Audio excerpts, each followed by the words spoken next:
such as reforestation, economic tree planting, and sustainable agricultural practices. With these new ideas or this climate smart intervention and then also support on climate technologies that they're going to add into what we're doing, it will go a long way to advance and develop our food self-sufficiency drive, build our farmers, build resilience into what they're doing, and develop their mindset into agribusiness and entrepreneurship.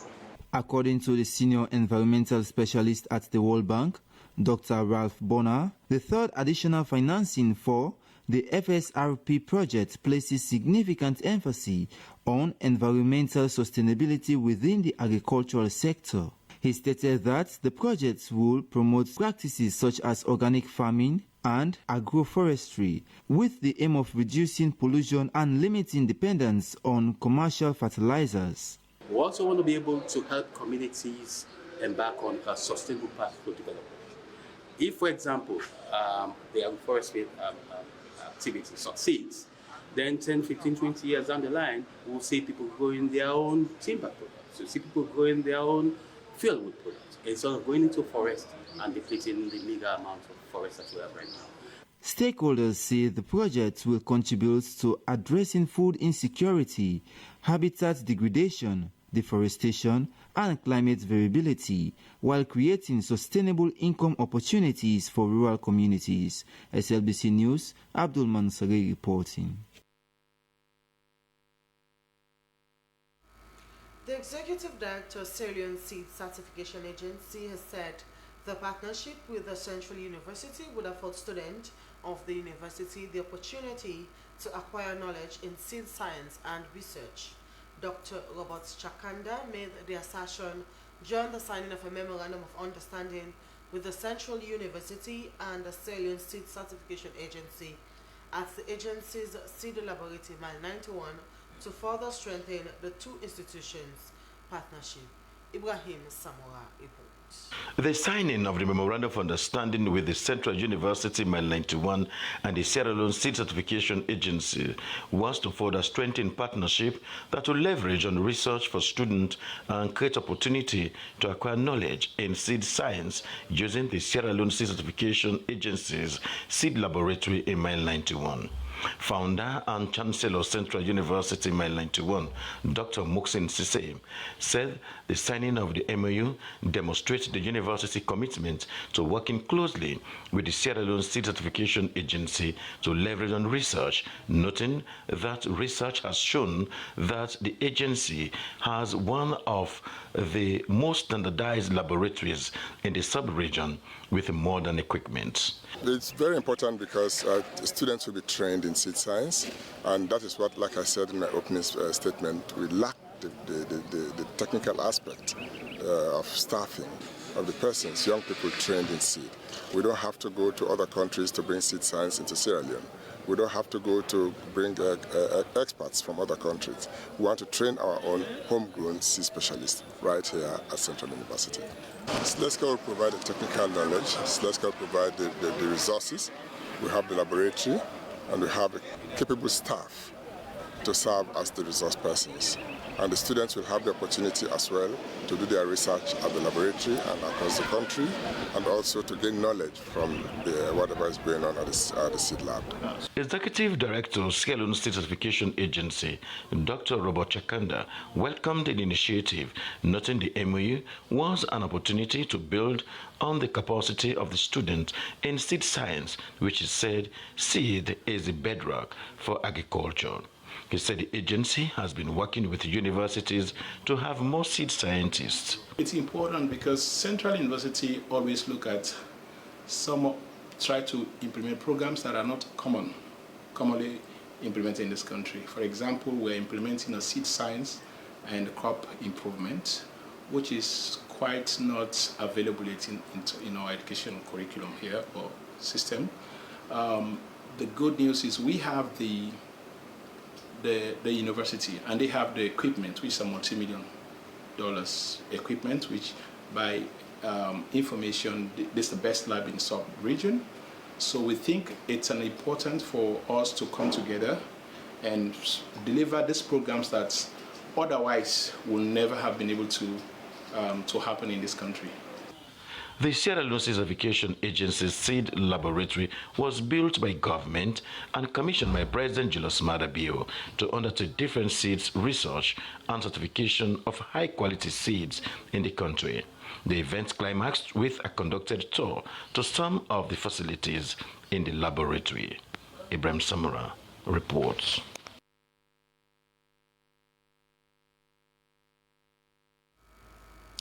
The Sierra Leone Roads Authority SLRA shut down the old railway line bridge in Brookfields last month following public concerns that the old bridge has become a dangerous route. However, as the closure on July 30th continues without any visible work going on the bridge, motorists and residents are now raising concerns about the length of time the bridge has remained closed. Our own Francis Moyo went to the community and now reports. For commuters and residents who regularly use the railway line road, this bridge has been an important route connecting communities and facilitating the movement of people and vehicles. But the situation has changed since the 30th of July this year, when the facility was closed as a precautionary measure. The Sierra Leone Roads Authority has restricted vehicles from using the bridge because of concerns that the structure may pose a danger to road users. The closure means motorists are now forced to use alternative routes while pedestrians continue to pass through the area. Pedestrians and community members said they were concerned about the apparent lack of visible intervention since the closure. Residents said the authorities need to provide clear information about the condition of the bridge. They proposed intervention and when normal traffic could resume. The major concern now is not only the closure itself, but the uncertainty surrounding the next step for the community. However, the issue goes beyond the inconvenience caused by the closure. Residents said they want accountability, regular communication, and most importantly, a lasting solution to the problem. Soraya Badi said the closure of the bridge has caused transportation constraints, but Samuel Kamara said the move was timely. I feel very bad because we literally take transport here, and now because of the bridge is very bad, we have to walk all the way down there to take transport, which is very difficult for us, most especially when the rain is coming. We find it very, very difficult. Just pray our president or whosoever is charged will just help to make the bridge, because we are finding it very, very difficult to come or to go to our shop for transport. In as much as the decision has been taken, yes, they are expecting people to obey the laws when it comes to the blockade. But again, my call to them is for them to be doing routine checks until they seem it fit to do some proper renovations or repairing on the bridge. Because ever since this bridge was blocked, we've seen people taking chances of flying through with their vehicles and motorbikes.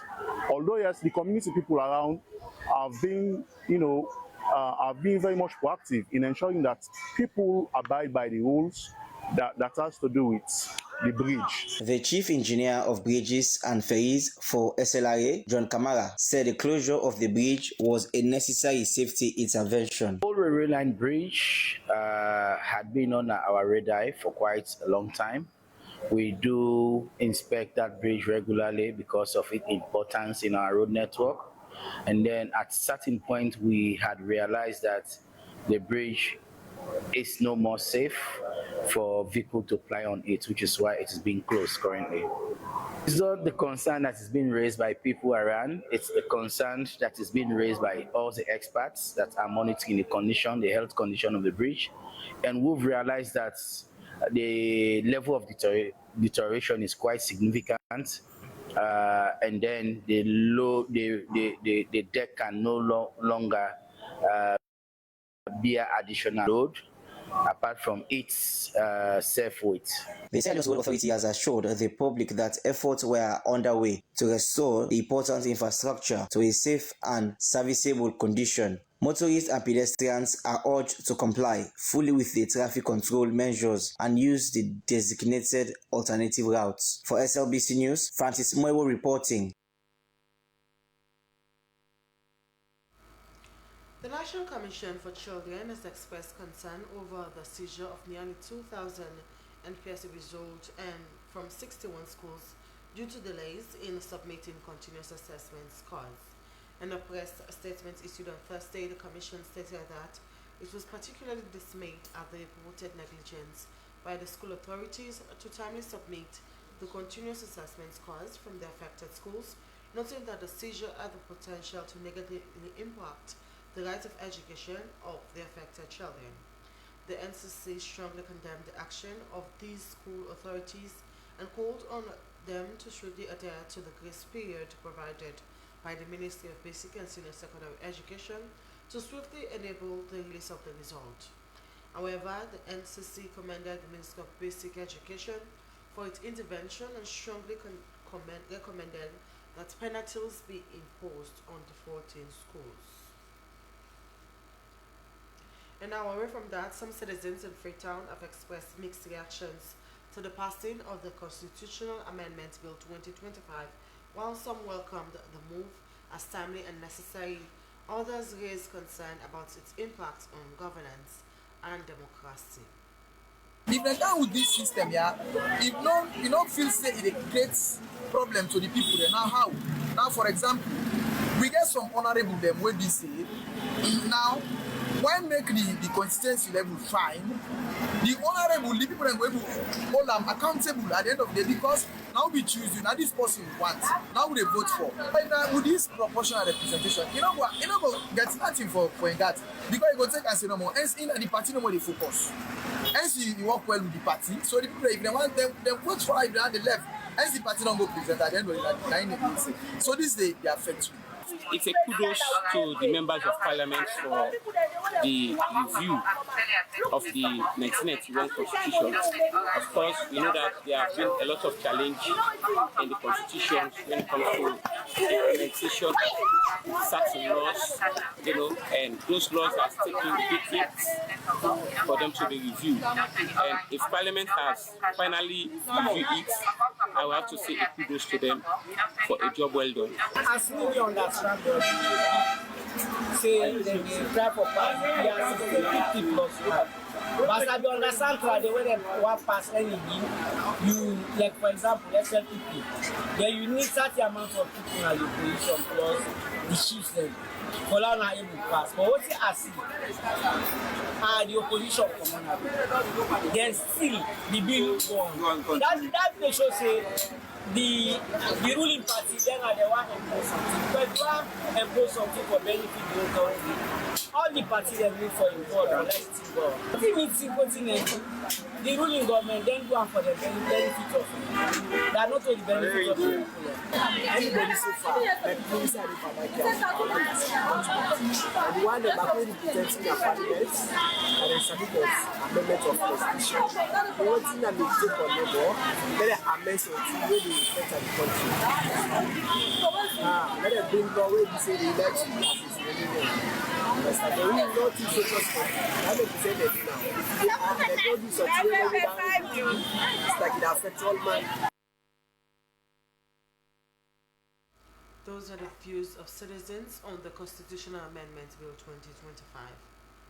Away from that, the outgoing Executive Director of the National Drug Law Enforcement Agency, Andrew Jaya-Kaikaya, said the destruction of 396 cartons of tramadol demonstrated the government's commitment to combating drug trafficking and protecting national security. He made the statement during the burning of narcotic and pharmaceutical drugs at Toku headquarters. Abdul Mansari witnessed the exercise at Toku's headquarters at Hastings and our report.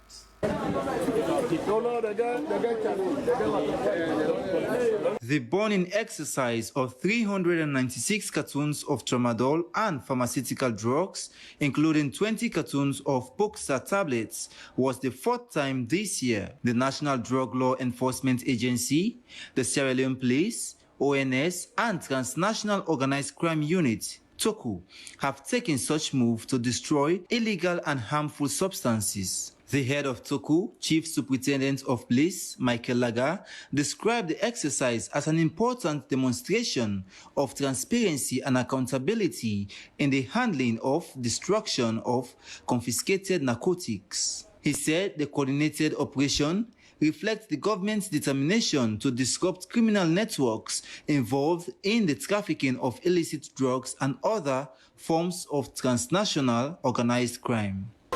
Drug trafficking remains one of the greatest threats to national security. It fuels organized crime, corruption, violence, money laundering, and destruction of countless young lives. As law enforcement officers and stakeholders, we remain resolute in disrupting criminal networks, bringing offenders to justice, and protecting our borders and communities. Meanwhile, the outgoing executive director of the National Drug Law Enforcement Agency, Andrew Jaya Kaikai, reaffirmed the government's commitment to fighting the illicit drug trade through enforcement, community engagement, and international cooperation. To continue or are bent on this illicit drug trade, we will go after you. We will not get tired. As Mr. Laga said earlier in his statement, it doesn't matter what the weather is like, under rain, under sun, we are there to fight. And we will continue to fight. The public destruction exercise also provided authorities with an opportunity to reassure citizens that confiscated drugs are being handled transparently and in accordance with established procedures. Officials reiterated that the fight against drug trafficking requires sustained cooperation among national security institutions, communities, international partners, and the public. SLBC News, Abdul Mansari reporting. Amnesty International Sierra Leone has joined the celebration of the International Youth Day 2026. This time, a symposium was held with stakeholders and youth of the institution from across the various regions of Sierra Leone. The section director, Solomon Sobani, said an infringement on the right of one is an infringement on the right of all. Dennis Fraser has more. When we come together, we look at what they want to implement, we give you a submission, we go present, we don't position paper. The human rights perspective on the conversation on the celebration of International Youth Day was centered on the theme Different Contexts, Common Aspirations. Discussions were also centered on topics like mental health, climate justice and livelihoods, education and digital access, youth and human rights issues across the country. As we celebrate International Youth Day, let us remember our context may be different, our environment risks may be different, but our aspirations are common. We want to live, we want to work, we want to be heard, we want to participate, we want a future worth looking forward to. During the panel discussions, it came out strongly that human rights could not be separated from access to information, freedom of expression, and the use of technology, among others, which will place the young people as rights advocates, problem solvers, and leaders who will drive social change. And I just want Amnesty International to give a close eye and also to include people that are disabled to be able to participate in all of their activities, because disability doesn't mean that they can't partake in short activities, and also the word disability has ability to it. Are they discussing with the youth these consequences? How many honorable can say they discussed with their youth from Kenya before they came to argue on this constitution? Trust me, we won't have up to two that will say yes, we did that. So how are we present here? And this, on some of these presentations, some of these recommendations we give are not even had on the constitutional bill. The section director Solomon Sugbandi said an infringement on the right of one is an infringement on the right of all. This was further reinforced by the chairman of the Disability Commission, who buttressed the point by calling for more inclusion for persons with disability and gender inclusivity.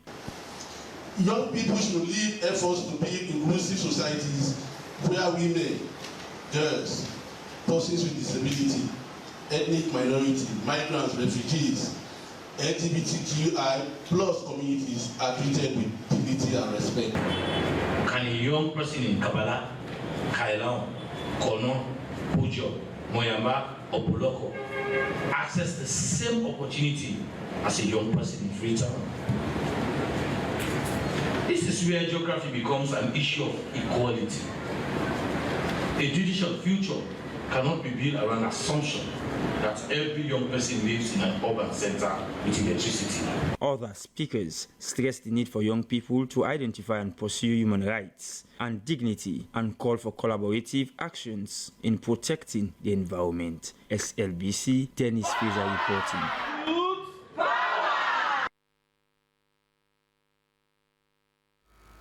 The Ministry of Environment and Climate Change and partners have held consultation with stakeholders on the Climate Change Bill 2026. The one-day Western Area Urban Stakeholder Consultation brought together representatives from government, parliament, civil society, the private sector, and other key institutions to deliberate on the proposed legislation which seeks to strengthen Sierra Leone's response to climate change. Alwyn Roy Fox reports. The consultation was part of a wider process involving stakeholders across the country with the aim of ensuring that the proposed legislation reflects Sierra Leone's local realities on climate change and priorities on how to respond to it. It also seeks to promote transparency and accountability in the mobilization and use of climate resources. The Ministry of Environment draft legislation on climate change is expected to provide the legal ground rules for environmental interventions in Sierra Leone. According to the Deputy Director General and Head of Operations of the Sierra Leone Meteorological Agency, Gabriel Parker, the legislation will help consolidate climate-related actions across different sectors while providing clearer regulations and mandates for institutions involved in climate response. Because the Act is going to serve as a ground rules when it comes to interventions for climate change actions. Because, in Sierra Leone, climate change is cross-cutting. The Met Agency has a kind of a lateral role within the climate change space where we provide scientific guidance. But also, that we have other institutions that also provide some climate change intervention. And also, for me, as the UNFC focal point for Sierra Leone, I think it's very much imperative for us to have the Act, because normally when you have this Act, it's also going to give birth to regulations that's going to shape our action when it comes to climate-related issues in Sierra Leone. The proposed legislation is also expected to establish a coordinated institutional framework for climate action and strengthen the capacity for both national and local institutions. Minister of Environment and Climate Change, Jiwo Emmanuel Abdullahi, called on stakeholders to actively participate in the consultative process, stressing that the success of the legislation will depend on meaningful engagement and broad ownership. Well, the laws of the land cannot be looked at in isolation. So this one really focuses on climate action, but it touches it cuts across all of government. It cuts across the entire economy, because climate change affects everyone. It affects every sector. It affects roads, it affects transportation, it affects energy, it affects our schools, it affects our hospitals. And that's why we want to ensure that all sectors have a say in what goes into a law like this, because it affects the entire society. During the consultation, stakeholders were also presented with the draft Climate Change Bill 2026 that seeks to transition Sierra Leone towards a resilient, low-carbon economy by integrating climate action into sectoral policies, plans and programs. The bill proposes a comprehensive institutional arrangement for climate governance while strengthening national and local capacities to respond to climate-related challenges. For SLBC News, Alwyn Roy Fox reporting. AfriMoney has launched its Next of Kin service.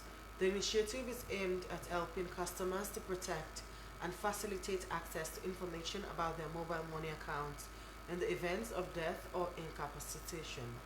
The service allows AfriMoney subscribers to designate a Next of Kin while emphasizing the need for customers to keep their personal information and KYC detail accurate and up to date.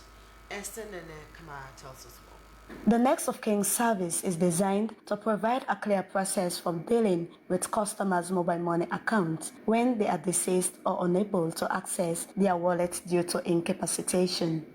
The initiative is aimed at addressing concerns from customers and families about what happens to funds held in mobile money wallets when an account holder is no longer available to manage the account.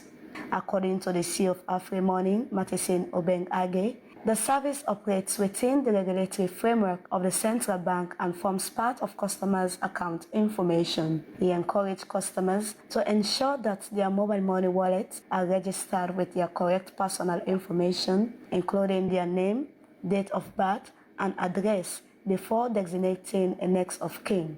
Please, a word of advice, when you are updating your next of kin, please try as much as possible and put the name of somebody who is 18 years and above. That person has legal status. If you go and put your 3-year-old daughter now, that 3-year-old daughter doesn't have the capacity to administer your next of kinship. Somebody else has to take charge of that, and it might be the person you don't want to be doing it.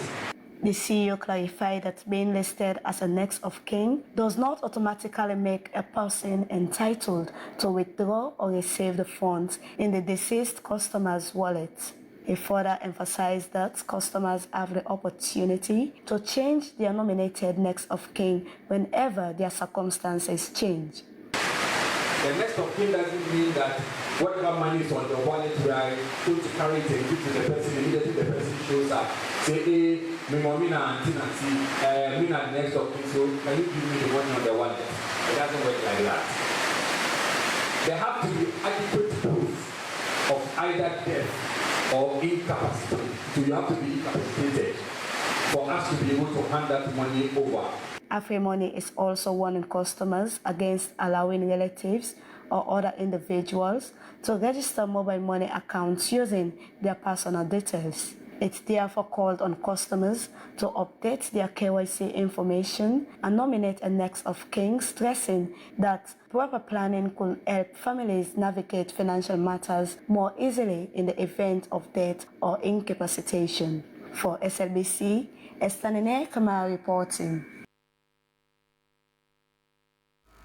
If you're just joining in, this is Newsar commentary live from the Sierra Leone Broadcasting Corporation. From Freetown, we continue with more stories. The Turkish Cooperation and Coordination Agency, TICA, has handed over 10 brand new motorbikes to the Sierra Leone Police. It was part of its effort to enhance police mobility and strengthen security operations at border stations across Sierra Leone.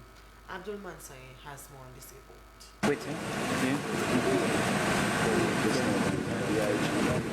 The initiative serves as a significant boost to the operation capacity of the Sierra Leone Police. The Turkish ambassador to Sierra Leone, Yusuf Burak Rendi, expressed appreciation to the Inspector General of Police, William Fayaselu, for such an opportunity to cooperate with the security sector.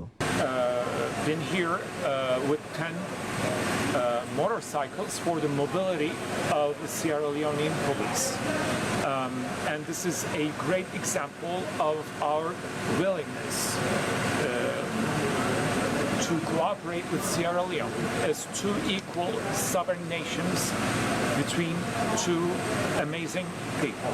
Inspector General of Police William Fayaselu described the donation as timely, noting it had come at the time when the police were facing significant mobility challenges, particularly in border areas. He noted that effective policing requires officers to move quickly and respond to accidents, especially in remote communities and along the country's borders. IGP expressed appreciation to TICA and the Turkish government for their continued support to the Sierra Leone Police. Deputy Superintendent of Police Mila Bangura said mobility remains crucial to effective policing, particularly in areas where officers have to cover different terrain. You will all agree with me that, response time is very important. And so providing such a gift to the police will increase the ability for us to respond quickly to some of the difficulties our people may face. Assuming you receive a complaint and you are not mobile, it will tend to deter your response. The initiative forms part of the broader cooperation between Sierra Leone and Turkey in the areas of security and capacity building. SLBC News, Abdul Mansari reporting. Every birth should be registered, every death should be counted, and every person should be recognized before the law. That was the message from the Director General of the National Civil Registration Authority as Sierra Leone joined the rest of Africa to commemorate the 9th Africa Civil Registration and Vital Statistics Day. The occasion highlighted how legal identity is changing the lives of citizens while setting expectations for the new CVS decade from 2027 to 2036. Here's the report.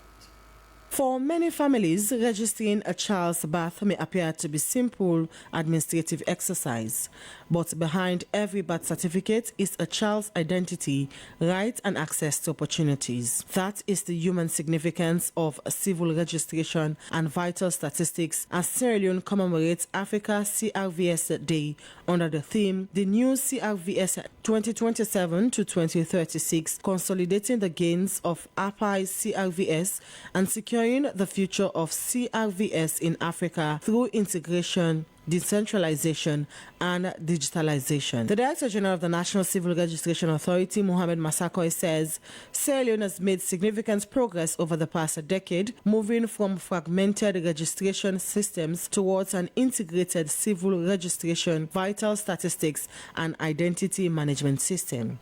It says about 93% of the population has been registered, with individuals assigned a unique national identification number, while the authority has expanded biometric identity services and digital registration. Decentralizing CRVS services remains central to our government's determination to account for every resident in Sierra Leone.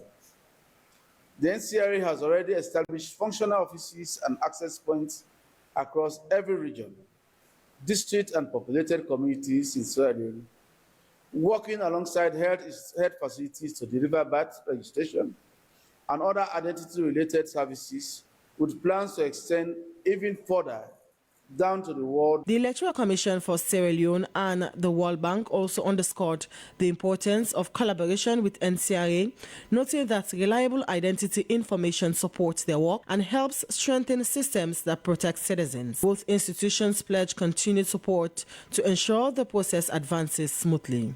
But while technology and integration are transforming the system, speakers at the commemoration stress that the real test is whether these services reach the ordinary children and family. UNICEF's Chief of Child Protection, Patrick Halton, says birth registration gives children legal recognition and can help protect them from exploitation, child marriage, trafficking, and other forms of abuse. Moving forward, birth registration services must be fully integrated into the systems families use every day, including maternity services, health services, immunisation programs, and community health platforms. Services must be decentralised so that families do not have to travel long distances to register their children. For the children themselves, the issue is deeply personal. Representing the Children's Forum Network, Mary Julius said, "A birth certificate is more than a piece of paper. It is a proof that a child exists, belongs to a family, and is recognized by the state." She called on parents to register their children early and urged the NCRA to continue taking services to add to rich communities. As Sierra Leone consolidates the gains already made, the expectation is that the next decade would bring civil registration even closer to the people so that every birth is recognized, every life is counted, and no one is left behind. SLBC News, Esther Sako reporting.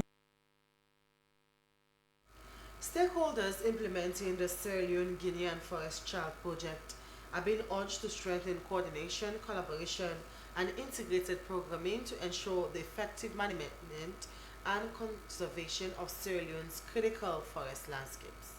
The call was made during a partners coordination and planning workshop which brought together government institutions and other implementing partners to clarify roles, coordinate activities, and strengthen collective action in addressing biodiversity loss, climate change, land degradation, and pollution. Esther Nene Kamara tells us more. The Sierra Leone Guinean Forest Child Project has entered its implementation phase following years of consultations, project design, and development. The project brought together 7 implementing partners working across different areas of environmental protection with the aim of promoting coordinated action in the management of Sierra Leone's critical forest landscapes.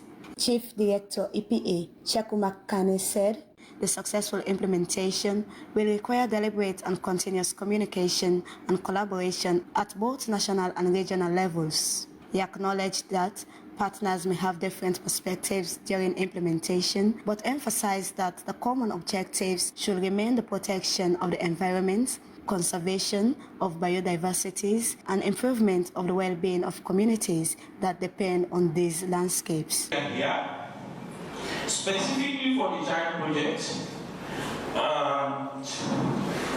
one of the things key that we are going to be doing is to go through the project, understand the intervention modalities, where the points of coordinations are, who is implementing what activity, and the general institutional coordination mechanism, which is critical as an inception to project implementation. Stakeholders stressed the need for partners to coordinate closely, particularly on forest zoning, certification, and restoration. They emphasized that effective forest conservation requires collaboration among governments, conservation organizations, civil society, communities, and other stakeholders. Despite all of the benefits we are gaining from the Great Angola landscape, as stated by Bob Steve, there are still threats to it. So coming together, this kind of partnership to help protect it, we view it as a way to reinforce our mission, which is protecting the integrity of the Gola rainforest, and also to support forest edge communities who are the main guards of the forest. So this project, based on what the main activities and objectives are, I see that there is a great deal of alignment with some of the requirements to build, strengthen capacity, governance, and also understanding a little bit more about the economy of biodiversity in that area. How can you make a compelling argument to national planners to let the forests be, because they're more profitable to the country standing than destroyed.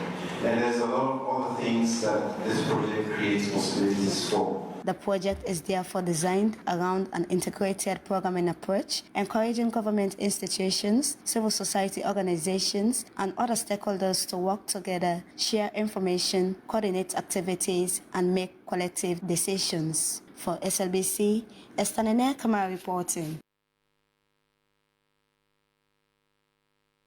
Boost to rural water and sanitation services is taking shape in Kenema district, with 70 new water points and 5 sanitation facilities now handed over to communities, schools, and health facilities. The facilities provided through Goals Sierra Leone with support from Charity Water and other partners are expected to improve public health and ease the burden on communities that have for years struggled with inadequate wash services. Upon that, I'll cut the first tape and officially hand over to the chiefs to open up the facility.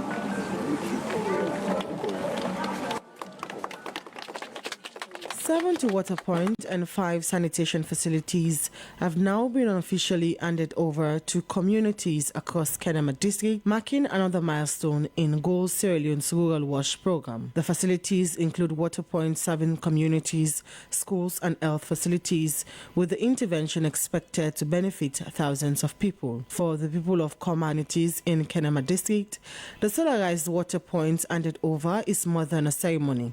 It was the beginning of a new chapter for communities that have waited for reliable water services to become parts of their everyday lives. For some families, access to a nearby water point means less time spent searching for water. For schools and health facilities, it means improved conditions for pupils, patients, and health workers. We go forget water, not water, so we can walk away. But now, we go, they get free. Before, my morning starts at 5 a.m. searching for water. Now, the tap is few minutes from my house. That extra time means I can get my children ready for school and I'm not exhausted before the day even starts. We will protect it because it's protecting us. They go get water, where they go no more, they get quick, they cannot use.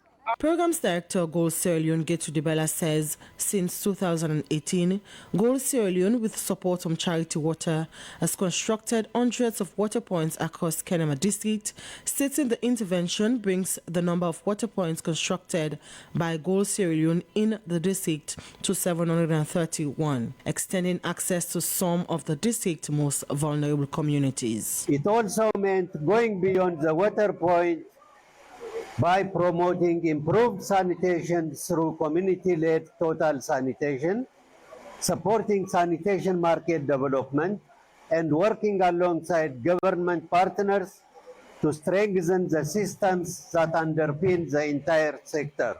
For Gold Sierra Leone's country director James Riak, the real measure of success will not be today's handing over, but whether the facilities continue serving communities in the years ahead. The Minister of Water Resources and Sanitation, Sao Pato Anna Isata McCarthy, welcomed the intervention, describing partnership between government and development organizations as important in expanding access to water and sanitation services. As a government, we are committed to delivering on our promise and to assure the people of this chiefdom that His Excellency's government will continue to provide the necessary services to make their lives better. The Kenema District Council and other development partners also pledged their continued support to Gold Sierra Leone and similar initiatives, particularly in ensuring that communities can sustain the facilities after project implementation. As the formal handover comes to an end, the responsibility now shifts largely to the communities,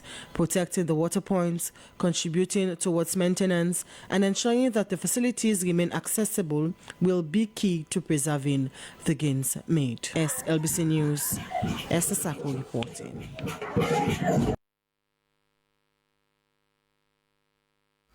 The outgoing Minister of Employment, Labour and Social Security, Mohamed Ramanswari, has assured NASIT of the readiness of the Informal Sector Bill and the Delinking Bill, which is said awaits parliamentary review.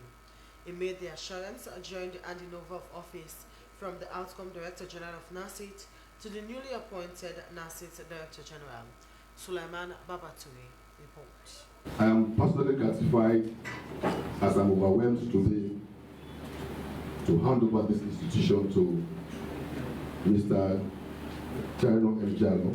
While speaking as the Minister of Employment, Labour and Social Security, Mohamed Ramanswari emphasized the institution's core mandate, which is to administer Sierra Leone's national pension scheme, and informed NASIT about the informal sector and the linking bill, which we are ready to go through parliamentary review to strengthen social security in Sierra Leone. Because we have very little or no social security experience at the time, we link social security benefit payments to minimum wage increases.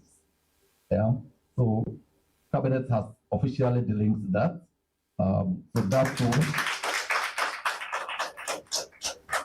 too is waiting for its normal journey. He commended the outgoing Director General for his outstanding stewardship throughout his tenure, congratulating the incoming Director. The outgoing Director General of NASIT, Mohamed Fuad Dabo, expressed gratitude for serving an institution which mandate is to safeguard the welfare and future security of thousands of Sierra Leoneans. During his tenure as Director General, Mr. Dabo said he executed the mobilization of NASIT through technology for efficient, transparent, and service delivery, and the expansion of social security coverage by developing a draft bill, among others. This project, the informal sector scheme, will not only change the life and conditions of our people, our compatriots in the informal economy, but it will be a landmark delivery of the minister to see the informal sector established that will look after our colleagues in the informal economy.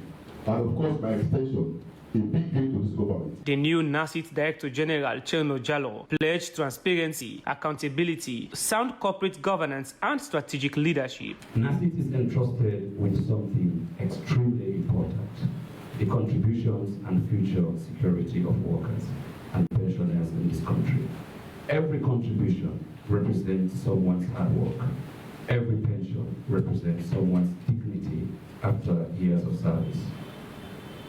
That is why we must run this institution with integrity, professionalism, accountability, and prudence. Both the outgoing and incoming chairpersons of the NASIT Board of Trustees pledged to share experience and work together anytime the need arises. Secretary to the President, Baba Fortune, said the President was aware that a lot of lives look forward to get their NASIT upon retirement. He congratulated the new NASIT DG, saying the expectations are high, so a lot are expected of them. SLBC News, Sulaiman Babatu reporting. From Sulaiman Babatire, we now move on to another segment of the news and we go in for sport update.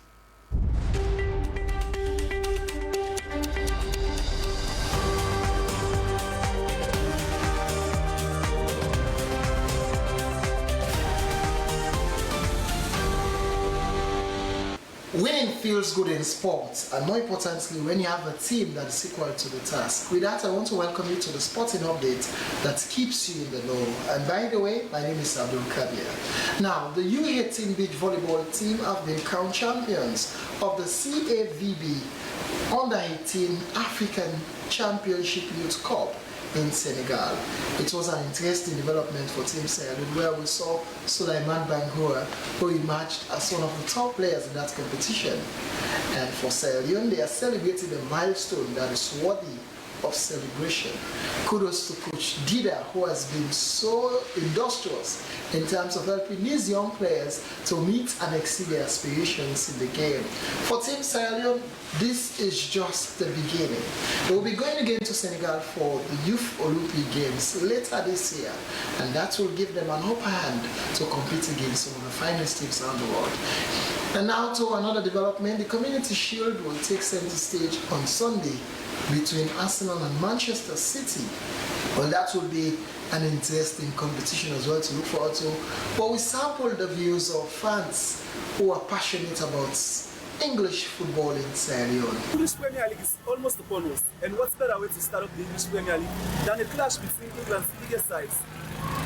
Premier League champions Arsenal will take on FA Cup winners Manchester City this Sunday in the Community Shield at the Principality Stadium in Cardiff.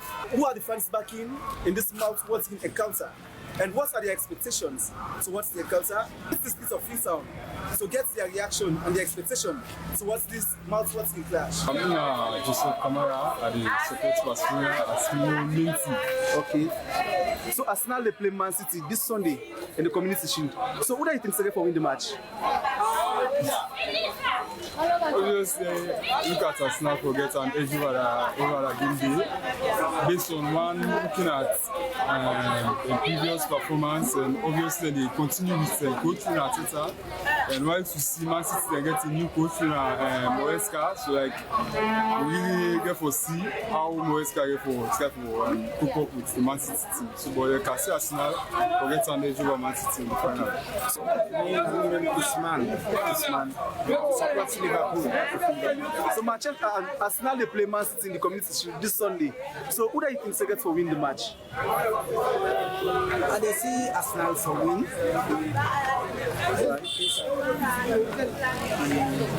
Team will get the present team will get as a champion Premier League, and sitting a new coach will get maybe they will find it difficult for adapting the system. Based on that they make a decision Arsenal and they like to win the shield. Actually, if you say who I think see the win the match, you say Man City gets a better chance for me. Despite Arsenal back get a young percentage in terms of that day, but I see Man City as somebody will get for me, as the team will get for me. Okay, so for the past 3 seasons, or let's say 4 seasons, Arsenal and Man City done the battle for win the league. Last season we say Arsenal winner. So you think that this match we're going for play on Sunday, Nyanga was set the trajectory of who for win the league come April? No, I'm not going to say that because each and every team don't prepare them squad, and in a new season though, each season get your own momentum. So you don't necessarily mean say. From Abdul Kabir with Spot Up, that's how we draw the contents of the news this evening. But before we go, a quick recap of our main point. The main opposition, All People's Congress Party, has rejected and condemned what it described as a purported passage of the Constitutional Amendment Bill 2025, describing the process as a legislative heist, constitutional banditry, and a legal void.